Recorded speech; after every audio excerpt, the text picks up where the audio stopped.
Welcome to Lip Service for Contractors. Here you'll learn what moves the needle in your business.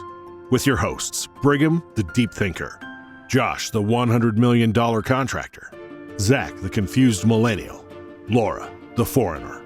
Lip service. It's not about dictatorship. It's about leadership. It's not about duplication. It's about innovation. It's not about stuff. It's about your people. Strap in and get ready for some lip service. And we are back with Lip Service for Contractors, you guys. This is our 10th podcast, and we're really excited about it. So it's really important for us to remind the listeners, our contractors, why we're doing this. We're doing it because we love you, and we care about your business, and we care about your growth and your performance as a leader. And if you're not working with Clover Marketing or with Powerslide Pros yet, you can get information from this podcast that you will not get anywhere else, and you can get it at no cost to you. So you're in the right place at the right time. Guys, today we have a fantastic topic. It is about meetings. And quite frankly, your meetings are like watching paint dry, and we've got to stop that. We want to create meetings that are not just about safety and not just about new products and not just about announcements, but meetings that have lessons that inspire people, your team, meaningful discussions, intelligent conversation. These are the things that we're looking for in our meetings. And during this podcast today, we're going to talk all about that in 60 seconds. Chances are you love what you're hearing on Lip Service for Contractors. And if you want to go deeper, have an actionable playbook, or just want to learn from some of the most successful and profitable contractors in the industry, check out Clover Marketing from Josh and Laura. They give away free, amazing information, tools, SOPs, scripts, and processes that help their family business grow to over 140 million. And those same tools have helped other contractors in the industry blow up their business and grow an average of 20% every single year. Check out growwithclover.com/free gifts. They update the free gifts section all the time, so make sure you keep coming back. Powerslide Pros is the customer service coaching company for contractors. Their one-on-one coaching for CSRs helps contractors book at least 85% of their calls and wow more customers. And their group training for technicians helps you create a better buying experience in the home and close more sales. Visit powerslidepros.com to learn more about how you can make more money with their coaching programs. All right, guys, Lip Service for Contractors. Let's talk about your meetings. So what is it, guys? What is it about meetings that's like watching paint dry? And the only reason why I bring this up is because I've been in a lot of meetings. In fact, between Josh and I, we've been in 100 shops, attending 100 meetings. And if not hundreds of shops that we've been in, thousands of phone conversations where we've been there and listened to meetings go on. And we know that we can improve and do better. So please share with us your opinions. So I think if we're talking about meetings, I think it's first important to break this up a little bit. And I think there's three types of meetings, and we should probably talk about all three. And this is like the basic tech meeting or consistent meeting with your team where you do training and go all that. That's one type of meeting. That's what a lot of people think about. There's also management meetings that should be happening consistently as well. And those could be like a daily stand-up or executive meeting once a month or whatever, right? The consistent cadence. And then there's project meetings where you're meeting to tackle a specific issue, which also should be regular to a point, but not the same way. And I think it's important that we talk about all three and a kind of a different perspective because they are different and they should be run differently and done differently. So I don't know which one we should probably tackle first. I will say this, I have learned a little secret here, and it's probably not a secret anymore because I've said it so many times, and I borrowed this from Paul and from a lot of people actually, but meetings are the secret to solving literally any problem. If you meet often enough with the right people, so often enough and with the right people, I could promise you, you could solve literally any problem. So this is more the project-based one. So if you're having an issue, hey, we're having a terrible time recruiting, or hey, we're having callback issues or whatever it is. If you meet often enough and with the right people, I can literally guarantee you will solve that issue. I can guarantee it. I can guarantee you that because as someone who's been in lots of these meetings, you will not sit in a meeting consistently pretty often without starting to get creative because you just don't want to be there anymore. So I say often enough, it's generally not once a month if it's important. It's generally once a week. If it's important enough, it's once a day. But yeah, it's a powerful tool. Meetings can be a powerful tool, and a lot of people put a bad taste in their mouth about meetings. But man, you can affect some major changes. If you read some of the books that are all about success and being successful, there's a concept that people refer to as a mastermind. And a mastermind is the idea of a group of people that come together with the same goal in mind, and the power and essentially what you can achieve from having a group of people with that exact same goal. So the goal could be get the heck out of the meeting and figure this out. But typically that's probably part one, and part two is literally figuring out the problem. And again, any success book, or Google the concept of mastermind, and you'll see the utter importance of to Josh's point and to the idea of this podcast, meet often. I love that. So Google Mastermind. Yeah, mastermind is a concept, and a lot of people think of mastermind as outside, and it often is. Like we're in masterminds and always have been. Pay a lot of money to be in the right mastermind.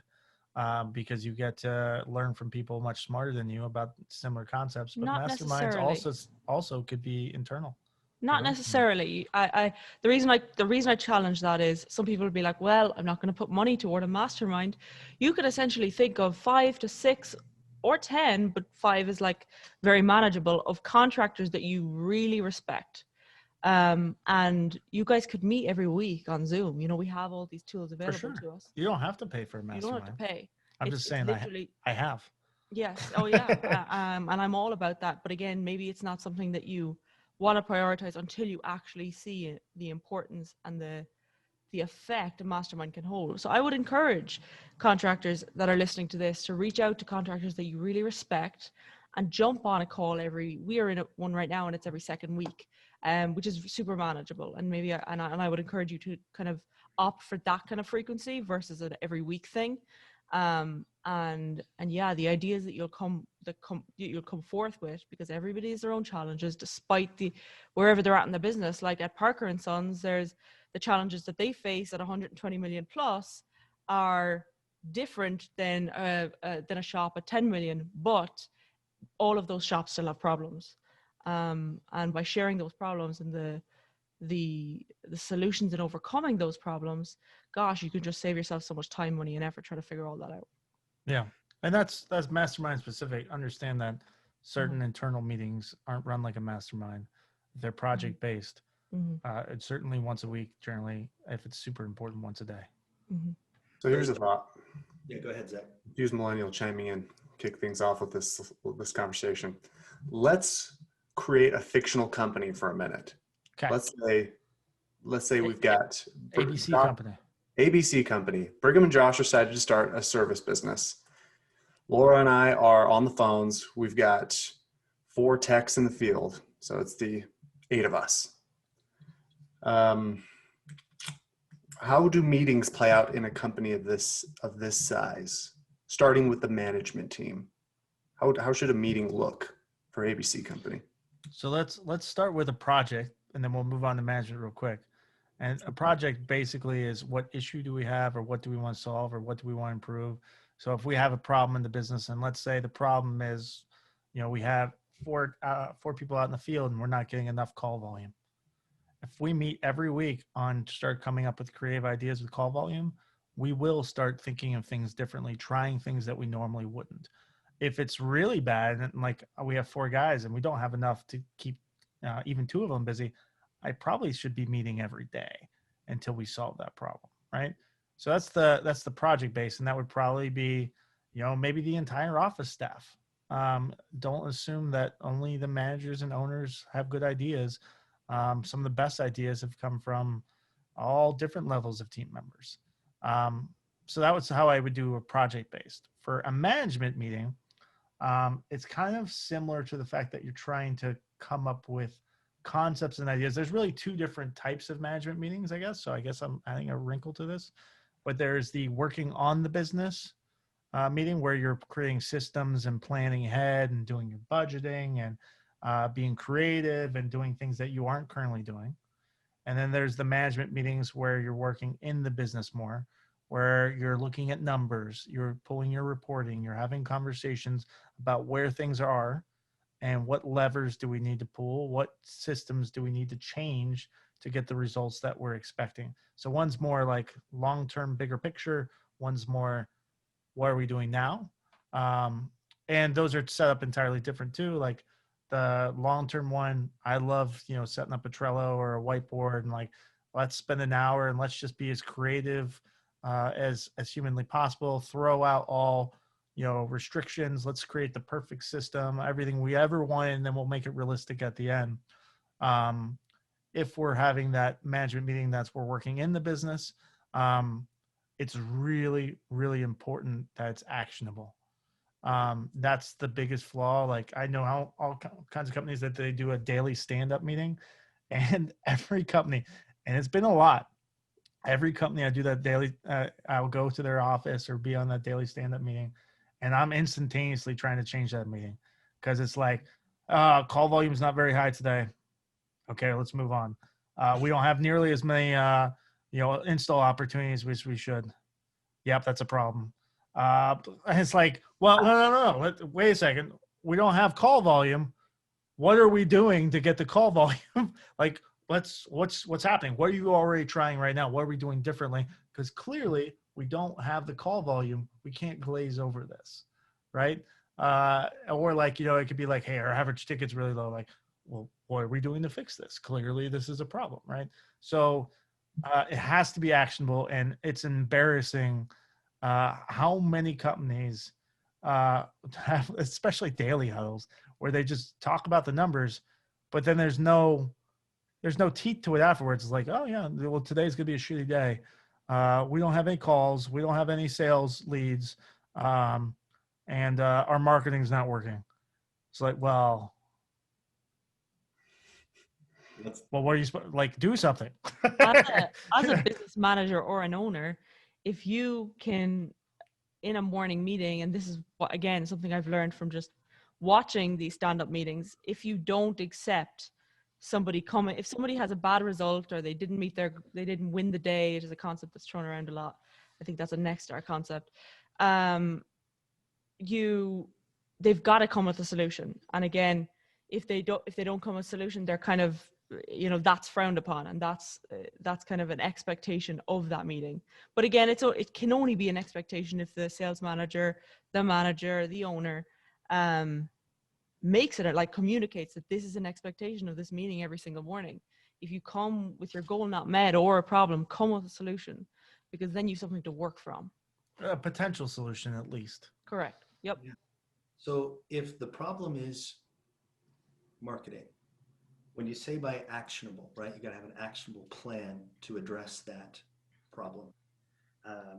There's a lot of options there, but by the end of the meeting, you have to have an option.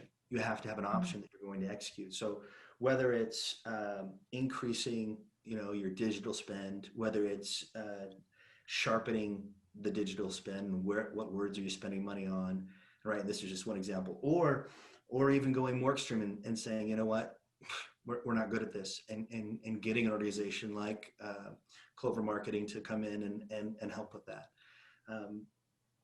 But either way, you have an actionable plan to address it, as opposed to just breezing over it, if you will. Yeah. I mean, what a lot of companies do, right? And it's terrible, right? They know things aren't working, but they'll continue to do the same thing because they don't know what to test. The only guaranteed way to fail is to not do anything different. Mm-hmm. Exactly. The definition of insanity is doing the same thing over and again, thinking or expecting a different result. And we all have heard that phrase, but I don't think we all live by it. Got a lot of things to change in my life right now. Yeah. all do. We all do. And No. then still looking out the window, trying to figure out how to get through. No, Zach, you actually got to go through a door, right? Different door. So you mentioned other issues there. It wasn't just the marketing. You mentioned two other things, two other potential. What were they again, Josh? So that we can kind of. I said specifically, our call volume's low, the marketing is not working, and we don't have any install leads, so sales leads. Okay, so call volume's low. Obviously, there's a ton of solutions, but let's just for the sake of not leaving the contractor or listener hanging, let's just throw out a couple of examples, such as working with the technicians. You've got jobs you're going on today that you can do 5 rounds or 7 rounds, and of course, what I mean by that is you've got either a flyer or a door hanger, and you hit either side of the customer that you're working with, as well as the 3 that are across the street. You've got 7 rounds where you do 2 on either side, as well as 3 across the street. You can put signs out. You can create leads for each other as well as for yourselves just by putting yourselves out there. Yeah, I mean, we could get intense on this, and I could do a deep dive for 2 hours on levers that you could pull when call volume's slow. We should we do a have whole separate thing on podcast. levers, and we can Of walk course. through that, and we could share that afterwards. Laura, maybe put that in the free stuff when we're launching this one. There's levers. the concept of levers is also we give away what we call the contractor black book, contractor secrets black book, and it's in that. So if you just go to our website, it should pop up, and it's actually in that. It's not in the free stuff part, but you literally can't miss it when you arrive on our website. It just pops up. But so if call volume is low, like a lot of people, they kind of sit on their hands a little bit, and you're 100% right. We could have them do yard signs and door hangers. I found that hard to actually execute. So just from my personal experience, I rather execute things I know are going to work, because I wish they would put yard signs up every call and door hangers on every call, but I just can't get them to do it. I'm just being honest. I haven't had a ton of success with that. Not that others don't, because others kill it on that and they do a great job. I just haven't. So if my call volume's low, I'm pulling some really obvious levers. Hey, I'm going to send an email database to all the people I've seen in the last 30 days that I know have over a 10-plus-year-old system, right? And we're going to do an install offer or a service offer, or I'm going to target people that had a large repair that turned it down. I'm going to do a text message campaign. I'm going to send out a direct mail piece that I already have with the printer that I could pull the trigger on, and it will launch later today. I could put together a script for CSRs, right? And we can start calling out because the call volume's slow. There's literally you could do a ringless voicemail. You could increase your PPC budget for a 24-hour period, right? You could, we use code reds on the sales side. We also use code reds on the marketing side, meaning if I send an email to my PPC provider and I say, hey, we're calling a code red for AC service or just plumbing today or whatever, right? That means they doubled the budget for a 24-hour period. They know exactly what that means. It's already spelled out beforehand. I know I could generate more calls. Would you be inclined to, in that meeting and all about the concept of pulling levers, would you be inclined to, say things are going well, goals are being met? Yes. Would you be inclined for an owner, a general manager to pose the question, what levers could we pull to do even better? So the question is, do you leave well alone if goals are being met, or do you always challenge the status quo and try to do things even better? What is your thought on that? So it depends on which levers we're talking about, right? I think levers should be used even when things are going really well. So you could always be doing business better, but some people don't ever think about levers go both directions. So if I'm booked out for 3 days and I can't, it's a struggle to take more calls and I got crazy call volume come in, why am I spending more money on PPC? Mm-hmm. Let's turn it off for a day. I don't need to spend that money. I'm wasting it because I have trouble fulfilling. We already have more calls than we can handle. A lot of people don't think that way, but it's unbelievable. They're like, oh, we're crazy busy. We're booked out a week and a half. But we're going to launch this direct mail piece later this afternoon. It's why don't we just wait a week? It's a great problem to have, right? It shows it's an excellent possible. problem to have, but a lot of people don't think like that. So I still think you could be doing better, but it depends on the lever, right? if we're spending money and we have more call volume than we need, I don't need to pull a call volume lever trying to increase more. I feel But like if my average ticket's, good, but it could be better, there's levers I could pull for average ticket. There's levers I could pull for leads.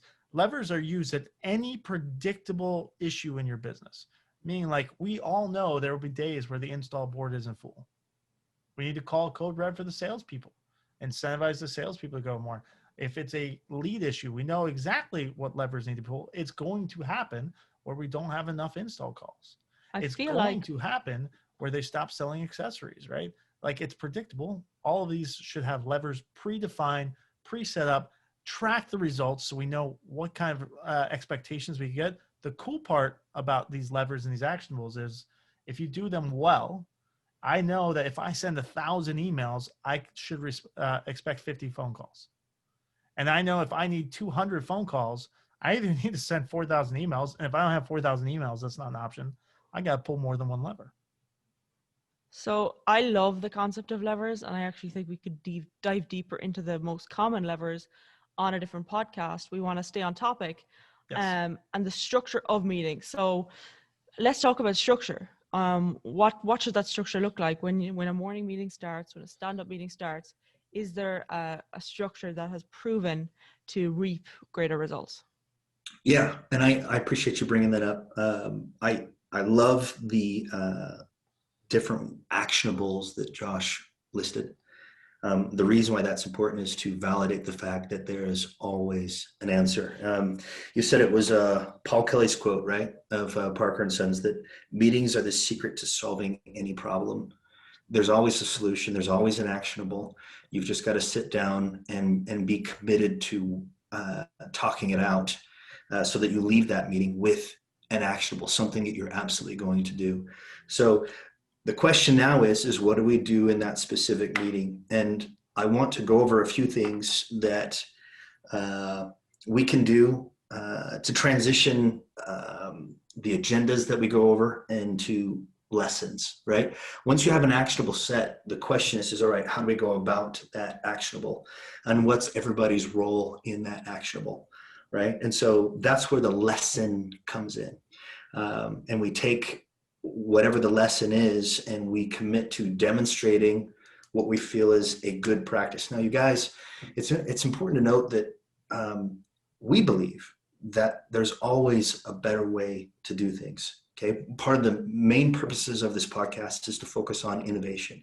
If all you do is copy everybody else, you're only going to get so far. But if we can begin to innovate, create new solutions, new ideas together, you're going to break new ground. And that's what we're looking for in these meetings, is to break new ground. The way that we do that is we take the role that everybody's played, that everybody should play in the actionable, and then make a lesson out of it. Now, the way that we make a lesson out of it is we demonstrate first the best practice, or what we feel is the best practice. And then we practice it together inside that meeting where you have them role play. Now, I realize that nobody likes to role play. Get over it. You've got to start practicing. Look, you can mess up as often as you want inside that meeting. But our goal is to practice enough so that we are so crisp when we get out to the homeowner that our performance is through the roof.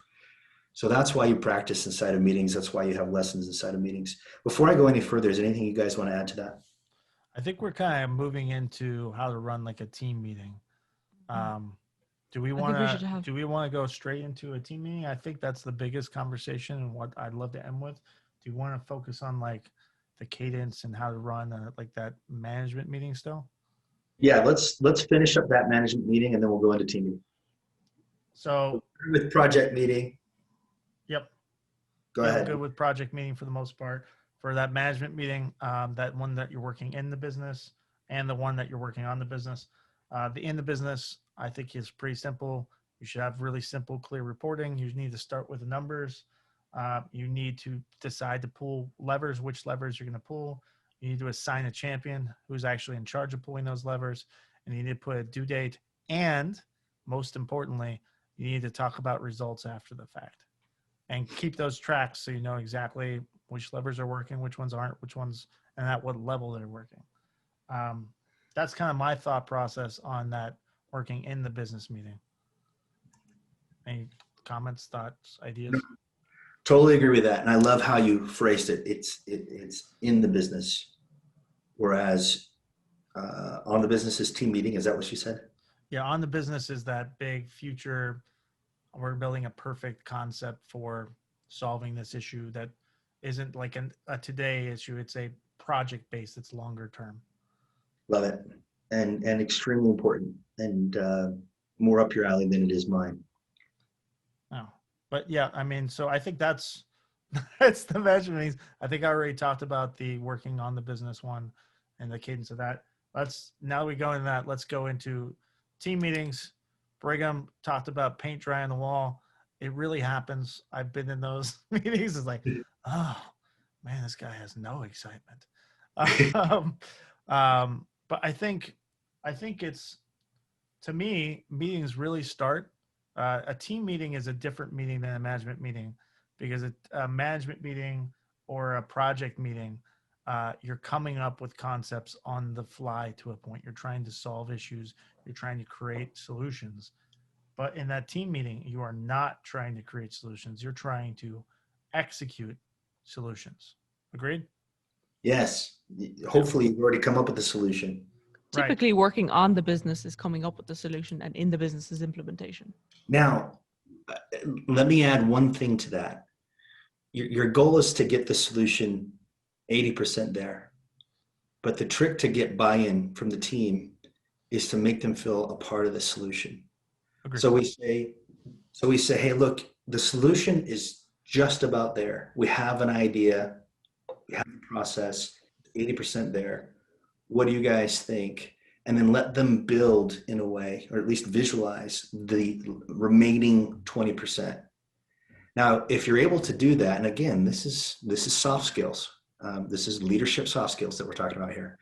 If you can do that and get their buy-in, being part of the solution, you'll find that their emotional engagement in executing the solution or the actionable is going to be far greater. Yep. And that's for launching a new concept, but I 100% agree with that. And I would even take it as far as, like, I would prep a few guys I know are really going to buy into it. So I have some leaders in the room that agree with me. There's a lot of ways we could deep dive into how to launch a new idea. And that's actually probably a podcast we should cover, because there's a lot of tricks and nuances and systems and creative ways to make it way easier to implement. A lot of it comes from really the beginning planning phase, but that's a deep dive. I think we should have a different podcast. Yeah. But the team meetings are much more implementing ideas. Most of the time, those team meetings aren't new ideas. They are sometimes, but most of the time is just convincing them to do the thing that they already said they would do. So here's more or less. Here's something to add to that. We spoke before about the meeting after the meeting. Yes, the second meeting. The second meeting. So I'd like you to kind of touch on that real quick, but also, in my opinion, would be that if you know, and if the manager or whoever's running the meeting knows that the meeting after the meeting is the most important meeting, I feel like you would approach the meeting in a different way, or you'd approach the meeting at least being very conscious that this is going to happen after the meeting. So frame the meeting in a way that you are setting up that after the meeting to be a successful and a conducive one. Yeah. So I think we'll go through the whole process if I run a meeting. What I think is the ideal way. I'm sure other people will have different opinions, and there's the right, depends on the company, and it's usually somewhere in between. But the concept of the second meeting is basically, there's a meeting that I'm invited to because I run the meeting, and that's that tech meeting where everybody's sitting in the room and I'm doing the training. And then there's the real meeting. And the real meeting I'm not invited to. That's the one that's held in the parking lot. It's done on phones, whatever, and it's the techs talking amongst themselves. And that second meeting is really the only meeting that actually matters. Mm-hmm. Because if I don't get buy-in in that they essentially decide on that second meeting whether I'm full of shit or not. That's the truth. Are we going to do this or not? Is this a passing fad? Is this something he's really driving? Do we care enough? I have to find a way to influence that second meeting. It's incredibly important. It's how you get things done. And there's lots of systems to doing that. And that comes with a new concept idea as well. And we'll cover that later. But I think it's important to structure your meetings properly from the get-go and have a plan for doing this. So like, let's dive into that. Like, I think one of the biggest issues that people have is they go into meetings and they're not really prepared. Mm-mm. They're not really set up. They're not clear on what's going on, right? They haven't created the process to the full. It's like, Brigham, you've been in meetings. It's like, okay, we're going to sell more service agreements. Awesome. Guys start talking about it on the phone. I'm like, that's the start of the meeting. That's like, there's a book called High Performance Habits by Brendan Bouchard, and he studied the most successful people throughout the world. And what he found, one of the habits was the people who go into a meeting with the objective of what they want to achieve in mind end up being more successful people and run more successful meetings. So it's a simple question like, what objective do I want to achieve after this meeting? And creating that level of clarification, you either need to have a plan that will allow you achieve that objection, or be very mindful of that objective throughout the meeting, so you know that you've actually made that meeting not just worth your time, but also worth your team members' time as well. That's great input. I think it would be the best way to go about this is to just tell you what we do in our meetings, or one of the best ways anyway, because it's one thing to say, hey, this is what you should do in your meeting, and completely another. It sounds like they found you. Just Yep. They're coming to arrest him. Quick lock the door. But no, come take him. Take him, please. That's fine. Harsh. So there's lots of love. I miss him terribly. Lots of love. So here's what we do in our meetings on Mondays. The first thing we like to do is to reinforce the primary purpose of our organization at Powerslide Pros. So we go over our core values and our purpose and our mission first, and we kind of take turns reading through those. And then after that, we go through breakthroughs. Now, breakthroughs are when we have a personal breakthrough using the principles that we follow in our organization. So I say, hey, last week I was in this situation with this customer, and I noticed that as I was listening, caring, reassuring them, which are 3 different principles found in our core values, that I had this breakthrough. And you just share it. Now, after breakthroughs, we take a few minutes and we go shout outs. And shout outs are when you say that somebody else inside the organization followed the principles that we adhere to. And it just sets the tone in a very positive, energetic way for each one of our meetings. It gives each one of our meetings purpose. And then we go into the actionables, right? Zach, is there anything you want to add to that? Yeah, I would say so I did a training with the Table Group. It's Patrick Lencioni, if you guys have ever heard of him, his company, and they taught us about meetings. And one of the key purposes of a meeting that they reiterated was that every meeting you should be reiterating your company's core values, mission, and reason for existence ad nauseum until your employees are sick of it. Like, your employees should be absolutely tired and think that you do it too much, because that's the only way to keep it top of mind. They should be able to parrot you and mimic you in the meeting in the parking lot, the second meeting Josh is referring to. That's how often you should be reiterating those kind of things, because that is what allows you to keep the company culture growing strong. A lot of companies don't like to do that because they feel annoying. They feel like they're repeating themselves. They feel like they're being redundant, but it is the feeling of redundance is actually a good sign. It shows that you're being consistent, which is the most important thing when establishing a good culture, specifically a good meeting culture. That's what I would add to that. You know, Zach and I have this ongoing joke whenever we talk about our principles, and the key word is ad nauseum. So whenever we're texting, whenever we're talking, and the pattern for excellence is involved, right? The principles that we teach are involved.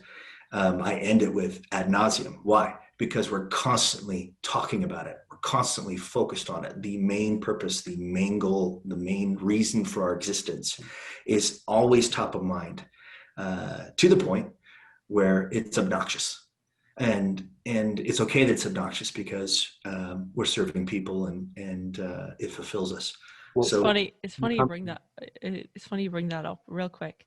And sorry if I interrupted. So it's you guys clearly are branded and known for the pattern for excellence. Our mission statement is increasing profitability, having more fun, and accelerating growth. And it's a brand and identity and mission statement that we've lived to. Certainly, we've accustomed it and we've achieved it when working with other contractors, but we're now making it more known. And it's fun because it's solid principles that we really do increase growth or accelerate growth, increase profitability. And the third one is have more fun. So as we're branding ourselves online, I get all these goofy messages where Josh is super goofy on all the ads. Like there was a call center one we did recently, and like I can't even make the ads without laughing out loud. I find them so funny. And again, it's back to the whole redundancy thing. It's like they're rolling their eyes because it's something that they're almost sick of seeing. And again, I was getting messages and people were like loving them, and some people were like, yeah, he's very goofy, but it's incredibly memorable. And as a result, it creates this like laughter and fun. And we will never stop doing that because we want companies to have more fun. We for sure want to accelerate their growth and increase their profitability. So yes, and like honing it in to the point of feeling nauseous, to Brigham's point, I think is important, and help people buy into it. So it's not just annoying, it's also something that they see the value in. So to Josh's point, they don't think you're full of just BS. There's reason and purpose. Yeah, I agree with that. And like from a business standpoint, from the marketing standpoint, we do the fun thing because honestly, if you're too serious or you're tight or you're an angry person, I don't want to work with you. By the way, if you're not in a growth mindset and you don't want to grow, you're not a good fit for us either. Or if you want to grow, but you don't care about actually keeping money, there's better fits for you than us too. Like, so it's who we are at the very core, right? And every business should really define who they are with a personality, and meetings should have that same personality. It should follow through. Right. Absolutely. So I was sitting here while you were going through that, Brigham, and I was listening because I loved it. But I was also writing down kind of what my strategy for meetings is. And I picked one meeting in particular because I think it's super relatable. And I was going to talk about a tech meeting where I'm rolling out, let's say I wanted to sell more like an IAQ product, because everyone talks about that, exactly how to roll that meeting out. Does that sound good? Or yeah. Time for that?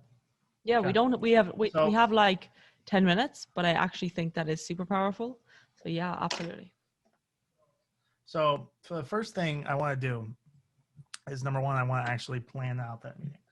Oh, do we lose Brigham? We've lost Brigham. Turns out the cops are coming for him, not you.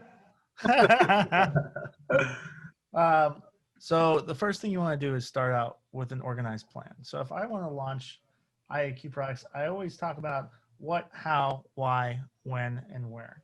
So what are we doing? I'm going to define that clearly. When I say I want to sell more IAQ products, I'm going to talk specifically about air scrubbers, just because why not? Air scrubbers are a common term. It's a specific brand of a, not quite UV light, but that's basically what it is. What are we going to do? And what's the goal of that? It's not just to sell more air scrubbers. It's to sell a specific amount more of air scrubbers, because I have to have clearly defined goals, right? Now I'm going to go into the how, which is like, how do I get them to sell more air scrubbers, right? Part of that probably needs to be a contest or an incentive program. Part of that needs to be training. Part of that needs to be a special offer to those customers, right? And I'm setting all of this well-defined before I even have that meeting. Then I'm going to go into the why. Why is it important that we sell more air scrubbers? What opportunities are they missing? Why do they want to do it as a technician, right? Why does the customer want it? So you explain the why. And then the when, obviously, how long we're going to run this promotion, what kind of rush we are in. and go through that process, right? So I plan all of this out beforehand. It's well defined. I know what it is. The other managers, I'm visiting other people when I run these meetings now, right? So I'm getting their buy-in before that, before we even have the meeting. And then I'm also creating a strategy on how I'm going to make this meeting fun, exciting, and engaged. So many companies are terrible where they have somebody up front, and trust me, personality has nothing to do with this. There's some people that are more dry than others, which makes it a little bit more difficult. But if you're up there and you're just calmly, blandly talking to them, you will not keep a technician's energy and interest for 45 minutes. It's just not going to happen. You need to make this fun, exciting, get them involved, have them talking, have them answering questions, right? And then keeping on that brand of both your company and that personality that you want that meeting to be like and your business is like. After I've kind of gone through that process, I'm decided how I'm going to make it fun, exciting. I'm going to go in, I'm going to do an introduction, and I'm going to explain the what, how, when, and why. Go through that whole process with the technicians, help them understand why we're doing this and why it's important. And then I'm going to start going into some training and some actionables. I'm going to give them literal, easy, simple to use training. I'm going to give them actionables on exactly how to sell those air scrubbers. For us, it's generally going to be the I notice most of why, which I know we've covered that before. Exactly how to sell them, exactly the promotion that we're going to be doing to the customer, the exact incentive structure. I'm going to have it written out and I'm going to explain each one to them. I'm going to get them excited, having fun in the room and enjoying it. And then what am I going to do? I'm going to have them start doing it. I'm going to break them up and I'm going to role play on how to sell air scrubbers using I notice most of why. And I'm going to walk around the room just listening, letting them fail or succeed, but just getting them into the habit. So this is fairly common for the most part, really well organized companies do all of this. Maybe less on the planning side, but they all do this. But they miss one of the most important factors, is at the end of that meeting, you cannot just give them the tools. You have to ask for a commitment. So when I'm selling air scrubbers specifically, I'm going to say, now the goal for the month is 40. Can we sell 40 a month? That's only 2 a day. There's 10 of you in the room. That's 1 out of every, 50 or 1 out of every 25 calls could get an air scrubber. Is that realistic? Yes. Okay. Who here is going to sell 5 this month? And I'm going to have them raise their hands. I'm going to write their names down. You know what? Forget that. How many can we sell today?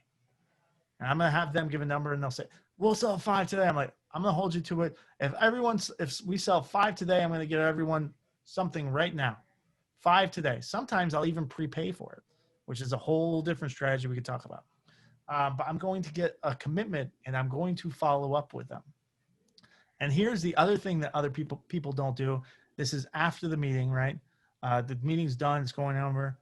You better track the results.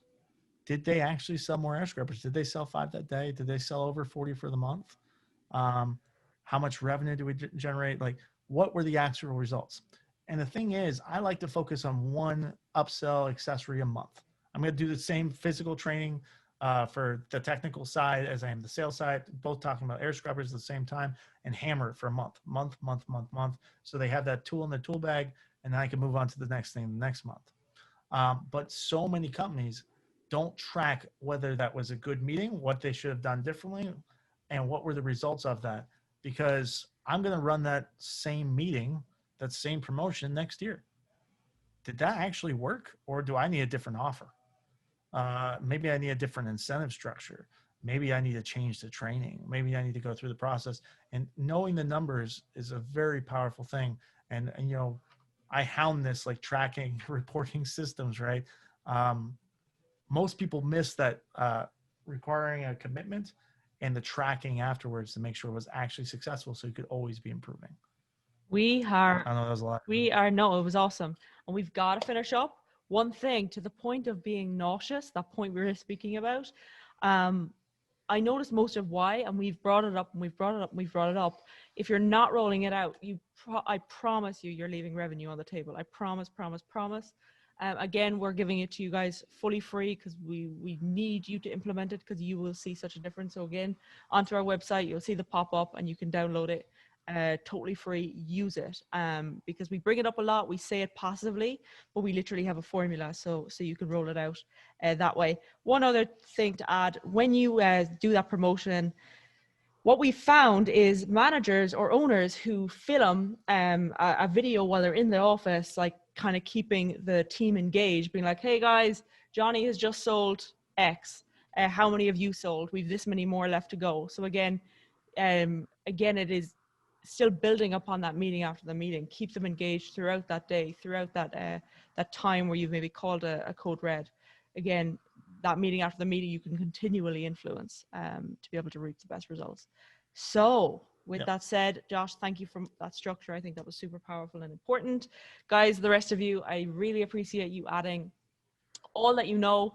I hope our listeners get a lot of value from it. And for our listeners, I hope you're patient with us. We're only a few weeks into this, but we continually plan to get even better and deliver even more value to you. We also suggest and request, if you've any topics that you really want us to touch on, chances are Josh, Brigham, Zach, maybe even I, because I'm traveling a lot now and learning a lot from Paul and Josh, have come across the answer, and we will give you the solution and cover it on a podcast. So reach out to us. The whole idea here is to really impact the industry and grow you. Reach out. We're happy to help in any way we can. So until next time, thank you guys. Thank you to all our listeners. And Zach, quickly passing it over to you. I want you to sum up real quick what we spoke about. And then we're going to cut this off so we can get ready for our next lip service from contractor. Zach? I think you froze. Oh my gosh, okay. You froze. You lost. Well, no summary. No summary. It's going out the window. There we go. It's going out the window. Just listen to it again. Very There we good. go. Maybe the cops came for Zach. Wow, you're all getting arrested. I'm such an angel. Guys, thank you Thanks, again. guys. Thank you for listening to Lip Service for Contractors. We hope you enjoyed this episode. Make sure to leave us a review in the App Store and don't forget to share with your friends. Ideas are cheap. Implementation is what separates the winners from the watchers. Go out and implement these ideas. See you on the next episode of Lip Service for Contractors.